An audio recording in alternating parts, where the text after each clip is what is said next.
The tank column advanced through the shattered town street, under continuous machine gun fire pouring from upper windows and damaged rooftops, engines grinding as steel tracks crushed broken masonry, while infantry signaled from doorways and smoke drifted across the road in thick gray layers.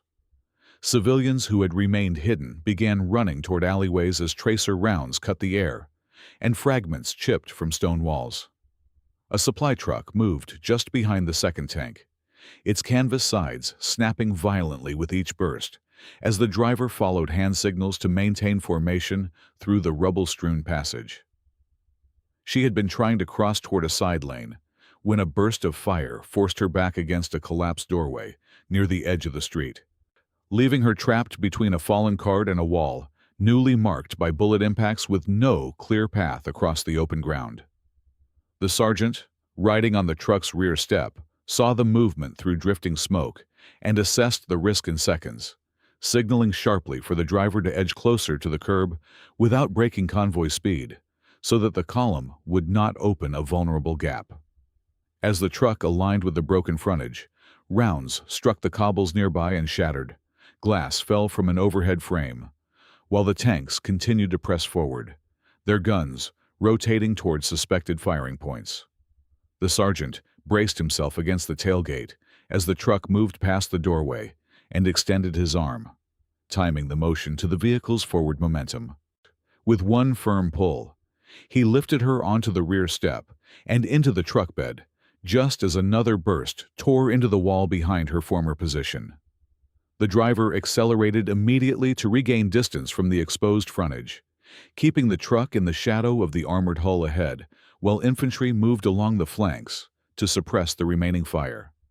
Inside the truck, loose medical crates slid across the wooden floor with each jolt, and the canvas roof flapped under shockwaves from nearby impacts, while the convoy pushed deeper into the contested street.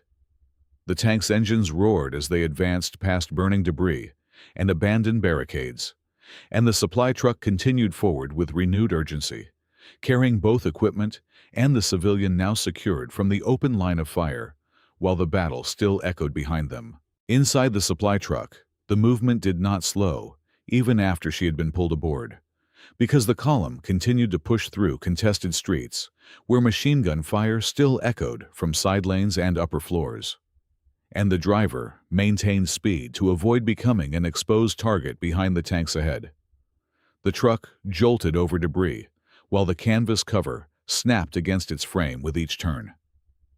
She steadied herself against the wooden rail as the sergeant secured the rear flap and signaled forward to confirm alignment with the armored vehicles leading the route.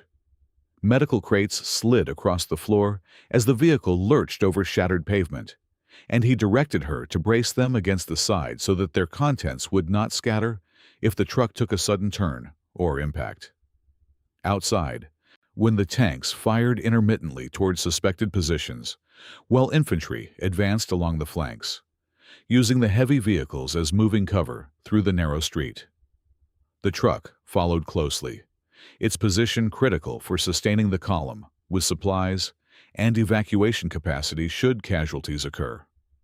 She adjusted the straps on the crates as instructed, preventing them from shifting further as the vehicle swayed, and in doing so contributed to stabilizing the load that would later be needed beyond the contested zone. The sergeant remained near the rear opening to monitor threats from behind, while also ensuring that she stayed secured against the side rail, aware that a fall within the moving truck could be as dangerous as exposure outside. Through gaps in the canvas, she could see flashes of light from distant firing points as the column cleared the worst of the immediate street resistance and moved toward an industrial sector where rails and warehouses stood ahead. The driver followed signal flags from the lead infantry team, indicating a partial turn toward the rail yard approach, and the truck's wheels bounced across loose stones that had once formed a barricade before being crushed under tank tracks. The convoy's pace remained deliberate rather than reckless, prioritizing cohesion over speed while maintaining forward momentum under pressure. Inside the truck, the atmosphere shifted from immediate rescue to coordinated movement, and she continued securing equipment under the sergeant's brief directions. understanding that stability inside the vehicle would allow it to remain effective within the column's structure. As the truck emerged from the tightest section of the street and approached the open stretch near the rail yard perimeter, the sounds of direct fire lessened but did not disappear, replaced by distant bursts and the rumble of engines continuing their advance. The column remained in motion, and the truck carried both supplies and its newly taken passenger toward the next phase of the operation without pause. As the truck moved beyond the tightest section of the street and approached the outer edge of the rail yard district, the sergeant used the brief reduction in direct fire to check that the cargo remained secure and that she was steady on her footing before the next turn.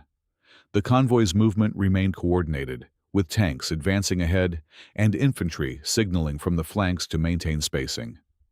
Through the canvas opening, she observed the familiar outline of a service lane that ran parallel to the main rail line, partially hidden behind storage sheds and loading ramps, a route she had once used while assisting with deliveries before the town had become a contested zone. She indicated the direction of the lane to the sergeant and explained that it connected two warehouse corridors, while avoiding the central square that now lay ahead, a location likely to draw concentrated resistance. The sergeant listened without interrupting as the truck continued forward, aware that alternate paths could reduce exposure for the supply element if the main route became obstructed. She described the layout of the yard, noting where collapsed fencing had created narrow but passable openings, and where abandoned carts might block a larger vehicle but allow a truck to pass, if guided carefully. The convoy's forward scouts signaled that resistance near the square had increased, and the driver adjusted speed in response to new hand signals from the lead infantry team. The sergeant relayed her observations forward through the truck's mounted field radio, indicating the presence of a secondary route that could be used if the column needed to avoid a choke point. While the tanks maintained their advance along the primary street, the truck prepared to shift position if ordered, and she continued to point out landmarks visible through breaks in the canvas that confirmed the lane's alignment with the rail yard's outer boundary. The lane, though narrow, had been used during earlier supply movements and remained structurally intact despite surrounding damage. The sergeant assessed that such knowledge could provide flexibility should the main column encounter an obstruction, and he instructed the driver to remain ready for a possible diversion while maintaining present formation. The truck's cargo remained stabilized as she held the crates in place during the vehicle's gradual turn toward the yard perimeter. The convoy moved forward with the possibility of adapting its route based on conditions ahead. Her familiarity with the terrain introduced a new element to the situation, not merely survival within the column, but potential contribution to its continued movement through an uncertain sector. As the convoy approached the rail yard perimeter, new signal flags from the forward scouts indicated increased resistance ahead, near the central square, where multiple streets converged between warehouse blocks, a layout that created a natural choke point for advancing armor. The lead tank slowed slightly, while its turret shifted towards suspected firing positions along the upper levels of a damaged freight office. Machine gun bursts echoed intermittently from that direction, suggesting that hostile elements had established overlapping fields of fire capable of targeting vehicles forced to funnel through the narrow approach. The sergeant observed the change in formation as infantry moved closer to the tank's flanks and relayed the scout's warning through the truck's radio, noting that continued advance along the primary street risked exposing the supply vehicle to concentrated fire. She pointed again toward the service lane running behind the rail line and explained that its alignment could bypass the square entirely by threading through loading yards and emerging beyond the fortified intersection. The driver maintained speed while awaiting instruction, aware that any abrupt halt could disrupt the column's cohesion. Overhead, fragments of broken roofing shifted in the wind as the convoy edged closer to the contested zone, and the sergeant weighed the available options: remain with the primary route and accept the increased threat to the truck, or attempt a controlled diversion using the alternate lanes she described. The forward tank fired a single round toward a suspected position, and the echo reverberated across the yard as infantry took cover behind scattered rail wagons. The presence of potential anti-armor teams near the square was signaled by the scouts' urgent gestures, reinforcing the need to avoid predictable movement patterns. The sergeant signaled the driver to hold formation temporarily while he transmitted the lane information forward, allowing the column commander to assess whether a partial diversion might reduce exposure without fragmenting the advance. She continued to describe the lane's entry point, noting where a collapsed fence created a narrow passage and where debris might require careful maneuvering rather than speed. The driver adjusted position slightly behind the second tank to preserve alignment, while the decision was relayed back through the command chain. The convoy's pace slowed, but did not stop, maintaining forward motion under caution as the possibility of rerouting became an operational consideration rather than an improvisation. Within the truck, the tension shifted from immediate movement to strategic choice, and the sergeant remained poised to act upon whichever directive arrived, recognizing that the alternate path she identified could influence not only their own safety, but the column's overall passage through the rail district.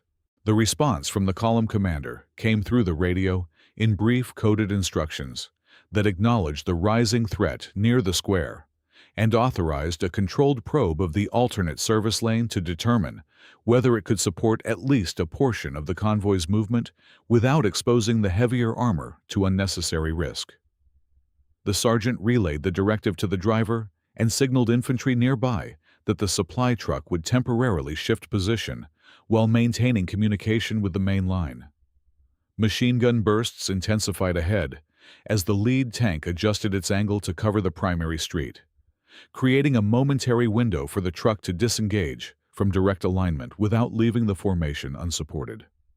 The driver steered toward the partially collapsed fence she had described, by guiding the vehicle through the narrow opening where twisted metal and fallen timber required precise maneuvering rather than speed. She indicated where the ground remained stable beneath scattered gravel and where deeper ruts could stall a vehicle if approached incorrectly, allowing the truck to pass without losing momentum. Behind them, the tanks continued to suppress suspected positions, while infantry shifted to maintain perimeter awareness around the diversion. The service lane ran between storage sheds and loading ramps, its surface uneven but intact, and the truck advanced cautiously as the sergeant monitored both the lane ahead and radio updates from the main column. Then the objective was not to abandon the primary route, but to establish whether this secondary path could enable the convoy to bypass the choke point should resistance intensify. Occasional distant bursts echoed from the square, while the truck moved deeper into the lane, and she continued to identify landmarks that confirmed the route's alignment with an exit beyond the rail yard's outer boundary. The driver adjusted speed to avoid debris, while the sergeant transmitted progress reports indicating that the lane remained passable for the truck's dimensions. The tank's engines could still be heard from the main street, a reminder that the diversion operated within the column's broader movement, rather than apart from it. As the truck reached a bend where the lane widened slightly, the sergeant assessed that the route could support supply movement and potentially guide infantry through a less exposed approach if required. He relayed this assessment back to command while maintaining forward observation, aware that the information would inform the next phase of the advance. The decision to probe the lane had shifted the convoy's options from a single predictable path to a flexible approach shaped by terrain knowledge and measured risk, allowing the operation to continue under conditions less constrained by the fortified square ahead. With confirmation that the service lane could support movement, the sergeant received updated instructions to guide a small supporting element through the route, while the main armor maintained pressure along the primary street, allowing the column to avoid concentrating entirely within the threatened choke point. The driver adjusted course deeper into the lane, while infantry moved alongside to ensure that the narrow passage remained secure.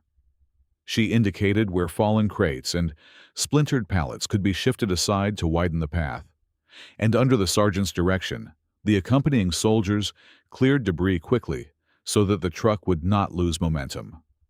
The lane's surface dipped near an irrigation trench that had once drained runoff from the rail yard, and she pointed out where the ground remained firm enough for passage, while the driver eased the wheels across the uneven section without slipping.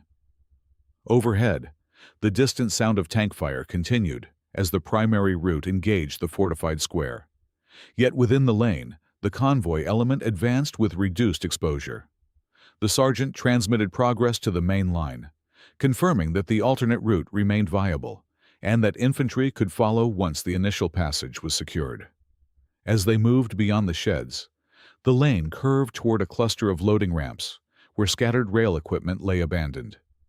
The soldiers cleared a narrow gap between two overturned carts, allowing the truck to pass through while maintaining alignment with the intended exit point she had described earlier. Though the driver kept a steady pace rather than accelerating, recognizing that stability was essential for both cargo and coordination. She continued to identify landmarks that indicated proximity to the outer boundary, where the lane rejoined open ground beyond the rail yard. The sergeant assessed that this approach could permit not only supply movement, but also the repositioning of infantry if the main street remained contested. The work of guiding and clearing the route required cooperation rather than haste, and the lane's gradual widening near its end confirmed that the diversion could support further movement if ordered. By the time the truck reached the point where the lane opened toward the outer sector, the supporting element had established a clear passage that could be used to reduce congestion near the square. The sergeant reported completion of the initial guidance while maintaining readiness for further instruction, and the convoy's flexibility increased as a result of the route now available. As the supporting element completed its passage through the service lane and reached the open sector beyond the rail yard, updated signals from the main column indicated that resistance near the square had intensified, confirming that the diversion would play a critical role in preventing the convoy from compressing into a single exposed route. The sergeant relayed that the alternate path was now clear and could be used to reposition infantry and supply vehicles while the tanks continued to engage along the primary street. From their new position beyond the loading ramps, the supporting element established a temporary staging point where soldiers could regroup without drawing concentrated fire. The driver aligned the truck along the outer boundary, while she continued identifying markers that ensured the lane remained navigable for follow-on units. Infantry units began filtering through the passage in staggered intervals, reducing congestion at the square and allowing the tanks to maintain forward pressure without being constrained by logistics traffic. The sound of intermittent firing still carried from the main route, but the diversion shifted the operational balance by enabling movement around the choke point rather than directly through it. The sergeant transmitted updated positioning data so that the column commander could coordinate the timing of additional units through the service lane, and the supporting element maintained readiness to guide them as they emerged from the sheds and ramps. The gradual redistribution of movement eased the strain on the main street, while preserving cohesion across the convoy structure. She assisted in marking the safest turns with visible indicators drawn from available materials, ensuring that incoming vehicles would not lose direction under stress. The diversion's success became evident as the tempo of movement stabilized and the convoy no longer depended entirely on the contested square for passage. The sergeant observed that what began as a moment of extraction within the street had evolved into a coordinated adjustment benefiting the column's advance, and he reported that the alternate route remained secure for continued use. The tank's engines continued to echo from the primary engagement zone, yet the convoy's broader movement now incorporated flexibility that reduced vulnerability. By the time additional infantry elements emerged through the lane and joined the supporting group, the convoy had effectively reshaped its approach, turning a potential bottleneck into a distributed advance that preserved both momentum and safety. Beyond the rail yard, the column regrouped along a stretch of open ground where movement could resume without the immediate pressure of the square's overlapping fire, and the supply truck aligned with the supporting element as the tanks adjusted formation ahead. The diversion through the service lane had allowed infantry and logistics vehicles to reposition without concentrating within a single exposed route, and the convoy's pace stabilized as a result. The sergeant confirmed through radio that the alternate passage remained available for any trailing units, while she assisted in ensuring that the route markers remained visible for those yet to emerge from the sheds. Casualty checks were conducted beside the truck, with medical supplies now secure after the earlier jolt through the contested street. And the driver prepared for the next phase of movement as the command chain relayed updated objectives. The tanks continued forward along a broader path where engagement had lessened, their engines echoing across the open sector, while infantry reassembled into flanking positions. She helped organize the distribution of supplies required for units that had maneuvered through the diversion, ensuring that no equipment was misplaced during the shift. The convoy structure now reflected the flexibility gained through the alternate route, and the sergeant noted that the earlier decision to extract her from the street had led indirectly to a contribution that benefited the column's advance. With the immediate threat reduced, the supply truck resumed its place within the formation, and she remained on board to assist with coordination tasks until the next transfer point could be reached. The broader operation continued beyond the rail yard without pause, and the column moved toward its assigned objective under renewed stability. The war did not end with the clearing of the square, nor with the securing of the lane. It carried forward beyond the horizon as engines rolled and infantry advanced. Within the convoy, cooperation rather than spectacle defined the outcome, and the truck carried both its supplies and its newly integrated assistant onward, while the tanks led the way into the next uncertain sector.